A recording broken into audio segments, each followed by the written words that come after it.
ভাই পাকিস্তান কোনো সময় শুধরাইতো না। ওয়ার্ল্ড কাপ টি20 ওয়ার্ল্ড কাপের মধ্যে যখন সঞ্জু স্যামসনরে ম্যান অফ দ্য সিরিজ ঘোষণা করছে 321 রান করার লাগে, এবং তাও 3টা ম্যাচে ইম্প্যাক্টফুল ইনিংস 97, 89, 89 ফাইনালের মধ্যে যে 89 করছে, ইংল্যান্ডের এগেন্স্টে 89 করছে এবং 97 ওয়েস্ট ইন্ডিজের এগেন্স্টে করছে।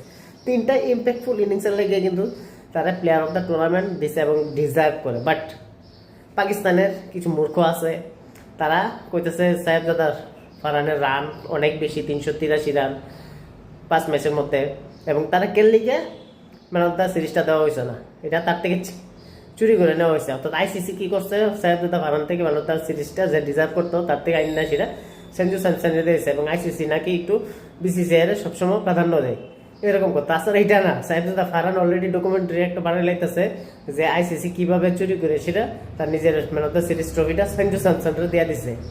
এই পাকিস্তানি, তারা নিজের ক্রিকেট নিয়ে সাথে কোনো সময় চিন্তা করতো না, অন্যের ভালো দেখলে তারা সবসময় গা জ্বলে, তারা সবসময় গা জিলে যাবে এবং আগামী 10 থেকে 20 বছর পরে এরকমই চলবে।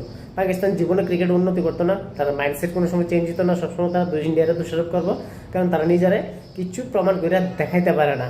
আর তার বড় কারণ হচ্ছে এই বর্তমানে যেসবগুলি হইতেছে, তারা প্রাক্তন ক্রিকেটারদেরকে ধরে বর্তমান ক্রিকেটার থেকে সবই একই পদার্থের।